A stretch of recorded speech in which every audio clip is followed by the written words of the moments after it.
12వ జనసేన ఆవిర్భావ దినోత్సవ శుభాకాంక్షలు తెలియజేస్తున్నాను. అంటే కొంచెం 2 మినిట్స్ ఎక్స్ట్రా ఉంటుంది తాతారావు గారు, కొంచెం నన్ను అలౌ చేయండి. 2 నిమిషాలంటే కొంచెం కష్టం. సో కొన్ని సందర్భాల్లో మాట్లాడటం మాటలు కరువు అవుతాయి, ఏం మాట్లాడాలో అర్థం కాదు. ఎందుకంటే ఒక సంవత్సరం దాదాపు 9 నెలలు 10 నెలల క్రితం మనం అధికారంలో లేవు. అప్పుడు మనకి ఎలాంటి విషయాన్నైనా ఏ విషయాన్నైనా తీవ్రంగా మాట్లాడగలిగేటువంటి శక్తి ఉంది. కానీ ఇప్పుడు అధికారం వచ్చిన తర్వాత మనం ఒళ్ళు దగ్గర పెట్టుకొని చాలా కేర్ఫుల్గా ఉండాలి. అలా ఒళ్ళు దగ్గర పెట్టుకోకుండా నోటికొచ్చినట్లు మాట్లాడితే ఏం జరుగుతుందో మనందరం కళ్ళారా చూస్తున్నాం. ఇవాళ అహంకారం తలకెక్కి నోటికొచ్చినట్లు మాట్లాడి చిన్న పెద్ద తేడా లేకుండా బిహేవ్ చేసినటువంటి మాట్లాడినటువంటి కొంతమంది ప్రతిపక్ష అని చెప్పలేములేండి, ప్రతిపక్షం లేదు కదా, నాయకులకి ఏం జరిగిందో తెలుసుకున్నాం. కాబట్టి ప్రతి మాట ఆచితూచి మాట్లాడాలి. సో అందుకని కొంచెం అది కూడా కాకుండా మేమందరం కూడా మాకు కొన్ని లిమిటేషన్స్ ఉన్నాయి. మన ప్రెసిడెంట్ గారు ఏమాత్రం ఒక మాట తేడాగా మాట్లాడినా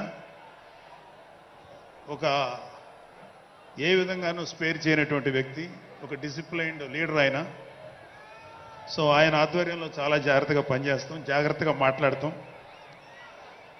థ్యాంక్ యూ వెరీ మచ్. అసలు ఒక 12 సంవత్సరాల కాలం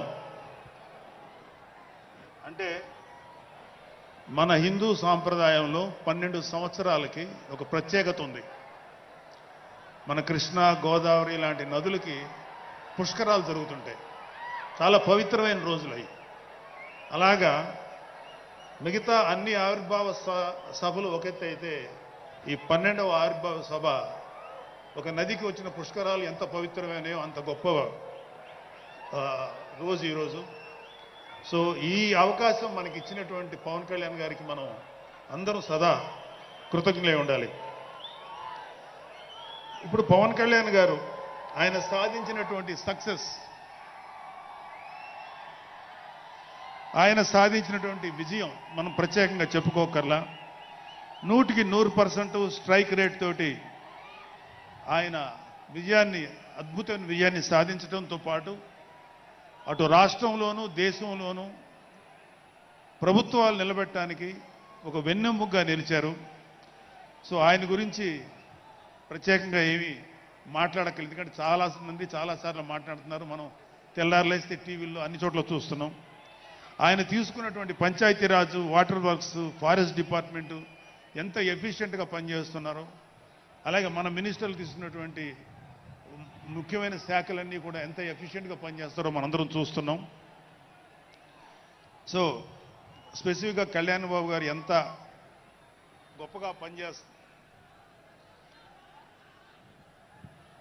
గొప్పగా పనిచేస్తారని మనమేమి ప్రత్యేకంగా మాట్లాడుకోకర్లేదు.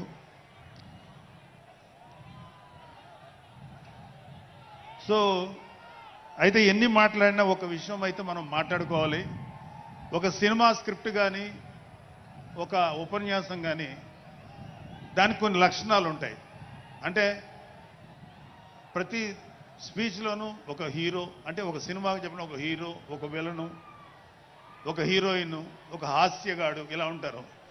సో మనం వైసీపీ హాస్యగాళ్ళ గురించి చెప్పుకోకుండా ఈ స్పీచ్ని ఎండ్ చేయలేం.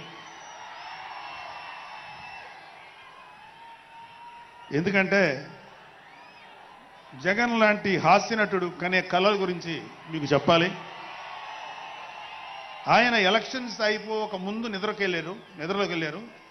ఇప్పటికి నిద్ర లేవాలి. అప్పుడప్పుడు నిద్రలో లేచి కలవరిస్తుంటారు. మొన్న కూడా ఒక మాట చూశారు. కళ్ళు మూసి తెరిచేలోగా 9 నెలలు అయిపోయినాయి, ఇంకెంత, ఇంకాసారి కళ్ళు మూసి తెరిచేలోపుగా 5 ఏళ్ళు అయిపోతాయి, ఆ తర్వాత అధికారం మాదే అని ఆయన మాట్లాడుతుంటే అంతకన్నా ఏ హాస్యగాడు కూడా అంత అద్భుతంగా చేయలేడు, అంత అద్భుతంగా హాస్యం చూపిస్తున్నారు ఆయన. కానీ ఆయనకి నా సలహా ఏంటంటే, సార్ మీరు నిద్రలోనే ఉండండి, అప్పుడప్పుడు కలవరించండి, తప్పులేదు.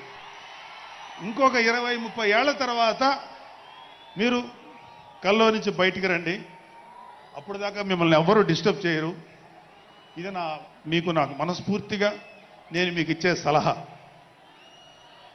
మీరు 20 ఏళ్ల తర్వాత మేలుకోండి, ఆ తర్వాత మీ ఇష్టం. మేమైతే 20 ఏళ్ల దాకా మిమ్మల్ని హ్యాపీగా పడుకోమనే సలహా ఇస్తున్నాం.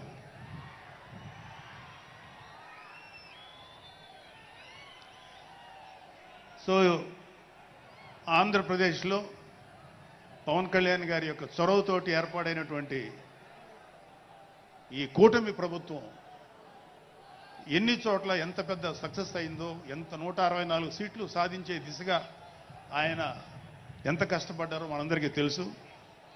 అయితే మా అదృష్టం ఏంటంటే ఇక్కడ పిఠాపురంలో జరుగుతుంది కాబట్టి పిఠాపురంలో ఎలక్షన్స్ ఎలా జరిగినాయో ఒక 2 మాటలు చెప్పకపోతే, నేను పిఠాపురంలో పనిచేసి పిఠాపురం అభిమానుల యొక్క అభిమానాన్ని చూరగొన్న పవన్ కళ్యాణ్ గారికి, అలాగే పిఠాపురం యొక్క జనసైనికులకి, పౌరులకి నేను కృతజ్ఞత చూపించినట్టు అవుతుంది. సో వాళ్ళ కోసం ఈ 2 మాటలు మాట్లాడుతున్నాం. సో పవన్ కళ్యాణ్ గారు పిఠాపురంలో మమ్మల్ని పనిచేయమన్నారు. అంటే నన్ను, మా ఫ్రెండ్ అజయ్ గారిని, అలాగే మర్రెడ్డి గారిని, రత్నం గారిని, శంకర్ గౌడు, మహేంద్ర, పంచకర్ల సందీప్, ఇలా మాకందరికీ పిఠాపురంలో పనిచేసే అవకాశం ఇచ్చారు. మేము పని మొదలెట్టిన తర్వాత మాకు అర్థమైంది ఏంటంటే,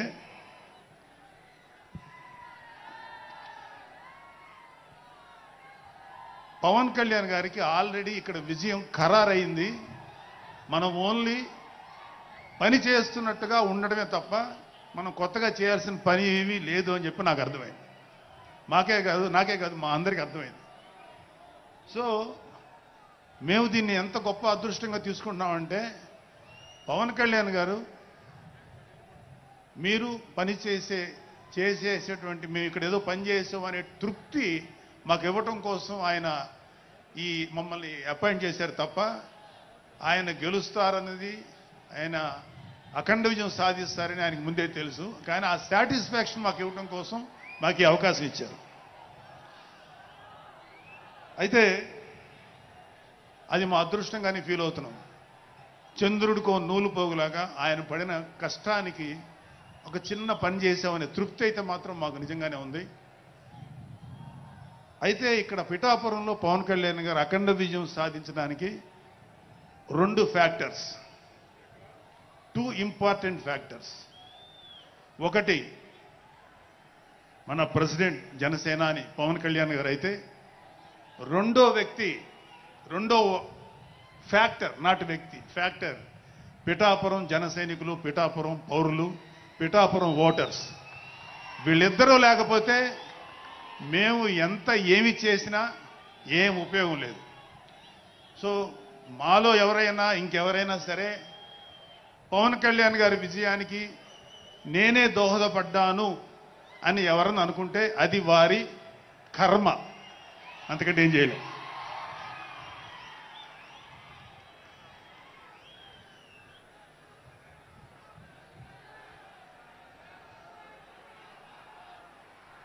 సో ఇక్కడ మన ప్రెసిడెంట్ పవన్ కళ్యాణ్ గారికి ఆయన గురించి చెప్పడానికి ఒక ఇంపార్టెంట్ విషయం చెప్పాలి. అది ఏంటంటే, మొన్న ఈ మధ్యన మా అమ్మగారితో మాట్లాడుతున్నప్పుడు మా కళ్యాణ్ బాబు గురించి ఒక మాట వచ్చింది. యాక్చువల్గా ఇక్కడ నేను ఒక అన్నగా మాట్లాడకూడదు, కానీ నేను ఒక పార్టీ జనరల్ సెక్రటరీగా మాట్లాడాల్సి వచ్చినా కూడా ఒక అన్నగా ఈ ఒక్క విషయం నేను చొరవ తీసుకుని మాట్లాడాలి. సో మా అమ్మని అడిగాను, అంటే ఆవిడ నాతో చాలా ఫ్రెండ్లీగా ఉంటుంది. ఆవిడని అడిగా, ఏదో మాటల్లో వచ్చింది, అమ్మ మమ్మల్ని అంటే ఏ తల్లి అయినా ఒక ఆడతల్లి ఒక ఒక స్త్రీమూర్తి బిడ్డను కనేటప్పుడు చాలా నొప్పులు పడుతుంది. అదొక పునర్జన్మ అంటారు. అలాంటిది నేను మా అమ్మని అడిగా, నేను పుట్టినప్పుడు ఏమన్నా పెయిన్స్ అనుభవించావమ్మా అని. మా అమ్మ అంది, నువ్వు పుట్టినప్పుడు నేను అనుభవించినది పెయిన్స్ భూమి మీద ఆడది అనుభవించలేదు, అంత కష్టం పెట్టేవాడు. అది మా అమ్మ చెప్పింది నా గురించి. సరే కళ్యాణ్ బాబు ఎలాగా అన్న. గొప్ప విషయం అంటే నేను షాక్ అయ్యా. వాడు పుట్టినప్పుడు నాకు పెయిన్ అనేది కొంచెం కూడా తెలియలేదురా, అలాగా నాకు పెయిన్ లేకుండా పెయిన్ ఇవ్వకుండా పుట్టాడు. ఈ విషయం నేను కొంచెం షాక్ అయ్యా. అదేంటమ్మా కనీసం పెయిన్స్ ఉంటాయి కదా, ఏమోరా నాకు ఏమాత్రం పెయిన్ తెలియకుండా పుట్టాడని. సో నేనేమంటానంటే పుట్టేటప్పుడు కన్న తల్లికి కూడా ఏమాత్రం నొప్పి బాధ ఇవ్వకుండా పుట్టిన పవన్ కళ్యాణ్ లాంటోడు, అలాంటి నాయకుడు ఈ కూటమి భాగస్వామ్యంలో ఉప ముఖ్యమంత్రిగా ఉన్న నాయకుడు ప్రజలకి ఎందుకు బాధలు రానిస్తాడు? వాళ్ళకి ఏ బాధలు కష్టాలు రాకుండా గుండెల్లో పెట్టుకొని చూసుకుంటాడు. అది మనం కళ్ళారా ఈరోజు చూస్తున్నాం. ఇప్పుడు మనం చూస్తున్నది ఆవగింజలో అరవంతు మాత్రమే. కూటమి భాగస్వామ్యంలో పవన్ కళ్యాణ్ గారి భాగస్వామ్యంలో జరుగుతున్న కూటమి ప్రభుత్వం పరిపాలన ఆవగింజల అరశాతమే. ఇంకా చాలా ఉంది. ఇప్పుడు చూస్తుంది just tip of the iceberg. అద్భుతమైన పరిపాలన మనకు రాబోతుంది. రాబోయే 20 ఏళ్లలో ఆంధ్రప్రదేశ్ ఒక స్వర్ణయుగం చూడబోతుంది. ఎందుకంటే ఎప్పుడో స్వాతంత్రం రోజుల్లో కొంతమంది మహానుభావులు పుట్టారు. అలాంటి వ్యక్తి ఈరోజు పుట్టడం, ఈరోజు మన ముందు ఉండటం మన అదృష్టం. అలాంటి వ్యక్తి దగ్గర పని చేయడానికి ఇగో ఈ స్టేజ్ మీద ఉన్న ప్రతి ఒక్కళ్ళం గర్వంగా ఫీల్ అవుతున్నాం. మాకు పదవులు వచ్చినా రాకపోయినా ఆయనకి సేవ చేస్తాం. నేనేమంటానంటే మీరందరూ తెలుసుకోవాల్సింది, మీరు పవన్ కళ్యాణ్ అంత గొప్పవాడు కండి, తప్పులేదు. రాకపోతే అంతగా అవ్వలేకపోతే ఒక గొప్పవాడికి అనుచరుడిగా మారండి, ఏదైనా మంచిదే. నేను ఆ పని చేశాను. రెండో పని, పవన్ కళ్యాణ్ గారు అంత గొప్పగా నేను అయ్యే దమ్ము లేదు, కానీ ఆయనకి అనుచరుడిగా మాత్రం నాకు అవకాశం ఇచ్చారు. అది నేను చాలా సంతోషపడతాను. ఎందుకంటే ఇవాళ కళ్యాణ్ బాబు లాంటి వ్యక్తి, ఇక్కడ ఉన్నటువంటి మా నాయకులు ఎవరైనా సరే, మేము చూస్తున్నది కేవలం ఒక జనరేషన్ కాదు, రాబోయే 3-4 జనరేషన్స్. అంటే మీరు, మీ పిల్లలు, మీ గ్రాండ్ చిల్డ్రన్ ఎంత మంచి ప్రపంచాన్ని చూడాలి, ఎంత మంచి జీవితాన్ని చూడాలి, ఎంత చక్కటి అవకాశాలు రావాలి అనేటువంటి ఆలోచనతోటే ముందుకెళ్తున్నాం. ఖచ్చితంగా రాబోయే 20 ఏళ్లలో ఇది జరిగి తీరుతుంది. పవన్ కళ్యాణ్ గారు ఒక జనరేషన్ కోసం కాదు, రాబోయే 2-3 జనరేషన్ల కోసం కూడా ఆలోచించగలిగేటువంటి గొప్ప నాయకుడు. ఇంకొక చిన్న విషయం ఏంటంటే, నాకు ఎమ్మెల్సీగా అవకాశం ఇచ్చినటువంటి మన ప్రెసిడెంట్ పవన్ కళ్యాణ్ గారికి నా హృదయపూర్వక కృతజ్ఞతలు.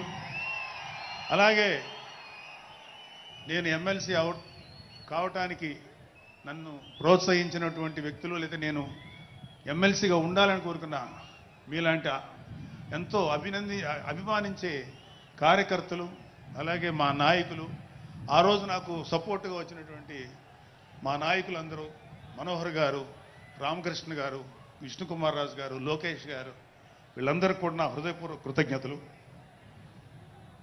అంటే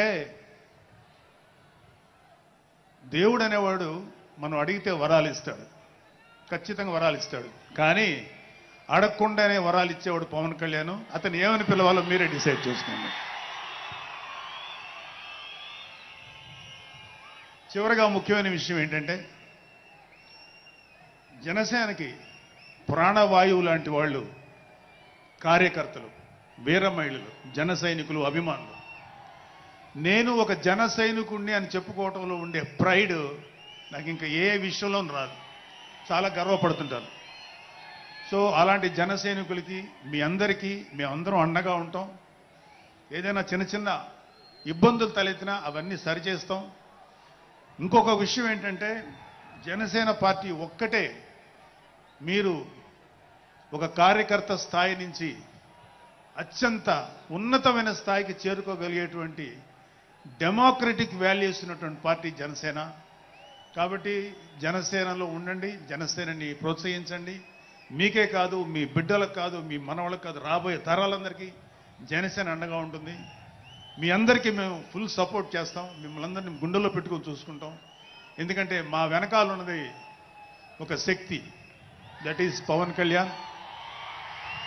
జై పవన్ కళ్యాణ్, జై జనసేన, జై హింద్. గౌరవనీయులు పార్టీ ప్రధాన కార్యదర్శి శ్రీ శిలకం మధుసూదన్ రెడ్డి గారు వారిని ప్రసంగించాల్సిందిగా మీ దగ్గర ఎదురు పొడియం.